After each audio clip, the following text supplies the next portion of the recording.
Oi pessoal, quem me conhece sabe que uma das minhas preocupações centrais é não separar o debate teórico, o debate filosófico dos diversos ramos do direito.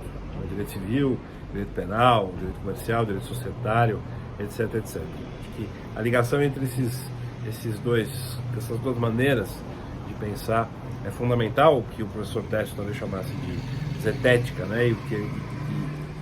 E do outro lado, os vários ramos dogmáticos é fundamental para que a gente tenha uma visão, digamos, completa do fenômeno jurídico e também que a gente possa ver como o pensamento filosófico e a reflexão filosófica pode e tem consequências práticas, né?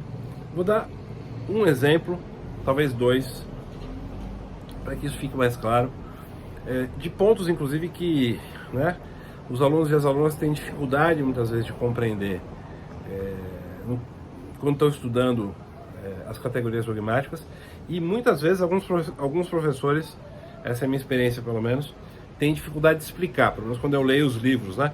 Eu vejo que eles têm uma certa dificuldade de explicar e fica ali um negócio meio truncado no começo do livro, né? A explicação sobre, por exemplo, a ideia de direito subjetivo, né? Ou também a própria ideia, né, do que seja o crime, né? Que são duas categorias fundamentais, né? Porque, vejam, para a visão, digamos, tradicional dos, enfim, civilistas, né? E também para os penalistas, digamos assim, mais tradicionais, digamos assim, vamos colocar da seguinte maneira, né? O pensamento liberal, né? Mais tradicional, tanto a ideia de direito subjetivo quanto a ideia de crime, elas são, de uma certa maneira, pré-jurídicas. Elas têm que preceder o Estado de Direito, tem que preceder a soberania popular e tem que ficar, de uma certa maneira, a salvo da interferência do Estado, né? Bom, para começar, né, quando essa categoria de direito subjetivo surge na Europa, não existia essa organização estatal como a gente conhece hoje, com constituições, enfim, né? Não existia o que a gente chama hoje de direito público, né? E também, de uma certa maneira, quando surge, né, quando se começa a discutir ou quando se debate, né, a questão do crime nesse mesmo contexto, também não havia essa estrutura estatal, né? Então, o pensamento liberal, de uma certa maneira, ele procura isolar essas categorias. Ele concebe essas categorias como pré-constituídas ao próprio Estado e, por isso, elas estariam protegidas, né? Estariam sob a proteção da intervenção estatal, né?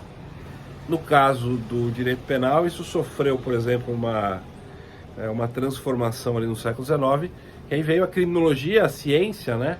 Justamente tentar identificar o que era fato criminoso do que não era fato criminoso, o que gerava desestabilização na sociedade, o que não gerava, aí com critérios científicos que deveriam justamente indicar para o legislador o que ele deveria transformar em crime e o que ele não deveria transformar em crime. Da mesma maneira, tentando isolar do Estado e da soberania popular o poder, né, de dizer o que é crime do que não é crime. Porque, claro, também nesse caso a preocupação, né, tanto dos civilistas quanto dos, digamos, penalistas era proteger o indivíduo em relação ao Estado, né? Então, se eu identifico Estado e direito, né, se eu digo, então, que tudo que a soberania popular disser por meio das instituições, enfim, legitimamente reconhecidas, tudo que for dito que é direito será direito, isso pode, digamos, frustrar essa garantia dos direitos subjetivos ou dos, né, direitos, digamos, privados, né, que garante a liberdade do indivíduo concebido em termos liberais, e também vai permitir uma invasão por via da criminalização no espaço de liberdade dos indivíduos e vai tirar determinadas garantias que eu tenho, né, o que eu poderia ter numa visão de direito como essa. Conforme o direito vai se tornando, vai se positivando, e a gente vai desenvolvendo ali a ideia de que será direito tudo aquilo que for válido, ou seja, que uma instituição legitimamente reconhecida como tal disser que disser que pode ser direito, há resistências, tanto no campo do civil quanto do penal, a esse tipo de evolução, né? Então há uma espécie de briga, uma insatisfação dos, civilistas e dos penalistas também em relação a esse poder do Estado, porque na verdade eles não gostariam, alguns deles, que o Estado tivesse o poder de dizer, afinal, o que é direito subjetivo e qual é a sua configuração, né? Quais são os seus limites, porque enfim, a gente vive numa sociedade, né, em que os indivíduos entram em conflito, e também o que é crime e o que não é crime, quando o Estado pode ou não intervir sobre a vida das pessoas, né?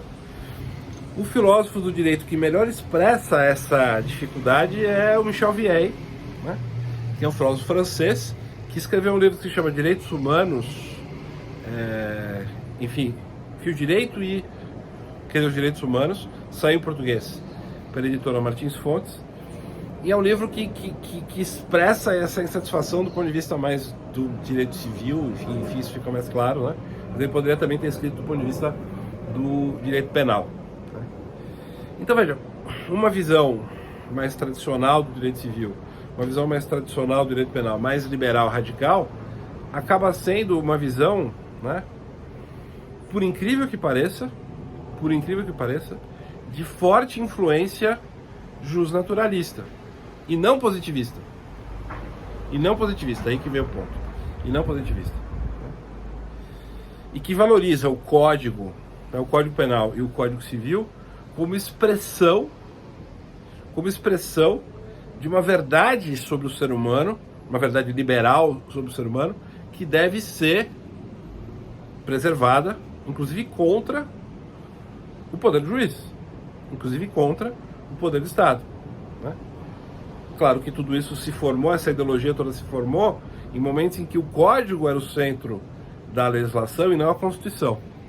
Quando o Código era o centro de todo o sistema jurídico e não a Constituição. E os vários ramos do direito público não tinham sequer se formado, né?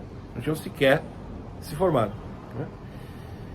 Então aí, com o passar do tempo e a formação, né, dos vários ramos do direito público e a construção dessa visão, né, de que é direito tudo aquilo que a soberania popular diz que deve ser direito, onde é que a gente vai garantir, onde é que a gente vai conseguir segurar o Estado, né, para que ele não invada o espaço privado, ou para que ele não, enfim, acabe com a ideia de direito subjetivo, né, e simplesmente desrespeite propriedade, liberdade de expressão, enfim, liberdade de indivíduo.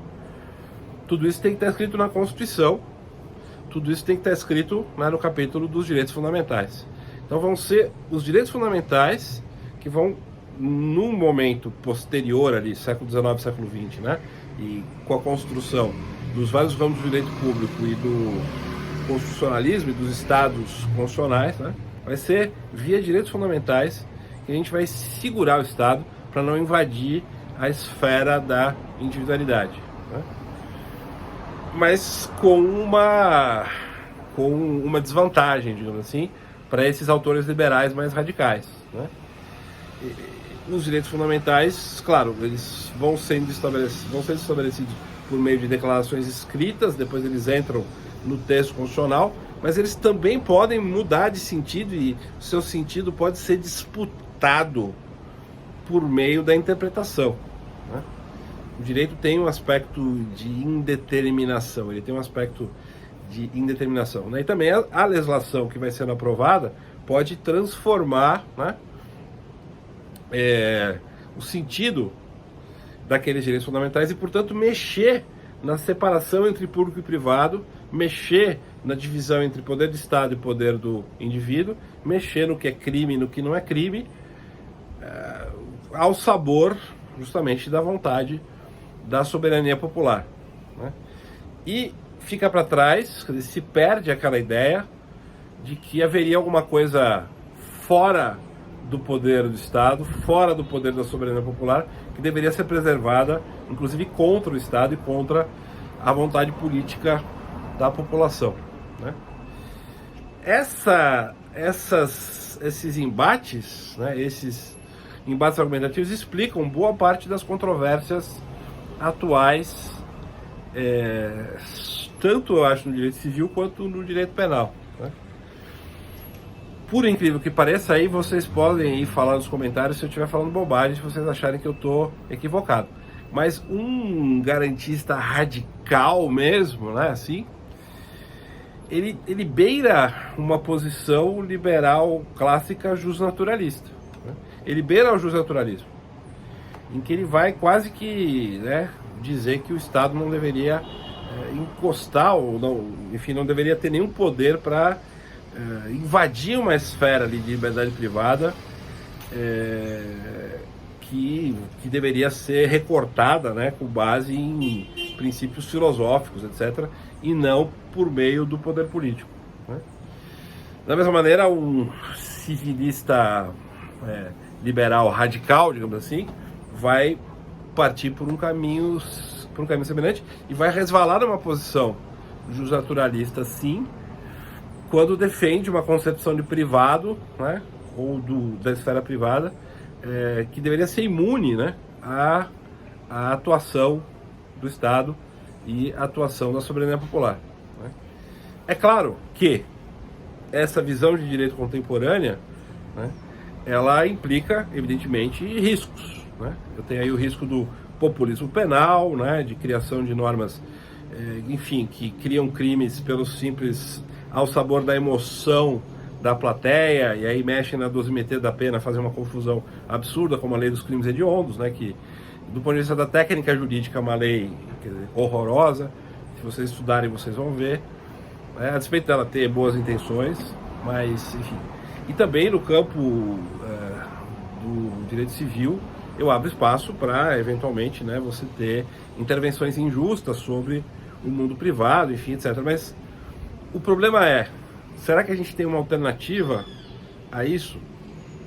Onde é que está escrito? Quais são esses valores fundamentais que deveriam definir os direitos subjetivos, ou que deveriam definir o que é a esfera privada para o direito penal, ou o que é esse campo, né, do não crime, do que não deve ser considerado como crime para o direito penal, né?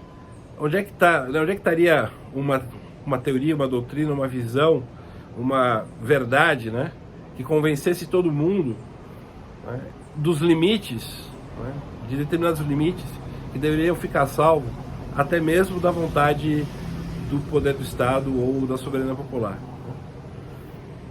É muito difícil se chegar a essa formulação porque as pessoas divergem, né? As várias posições religiosas divergem sobre o que é a religião. As várias posições ideológicas divergem sobre qual deve ser o limite do público e do privado. As várias posições, sei lá, políticas, enfim, e as várias visões de valor divergem sobre o que deve ser considerado crime e o que não deve ser considerado crime. Então eu não consigo ter uma definição prévia à disputa política, né, prévia à disputa pela soberania popular, do que deve significar direito subjetivo, ou deve significar, né, algo que, enfim, eu chamo de crime, né?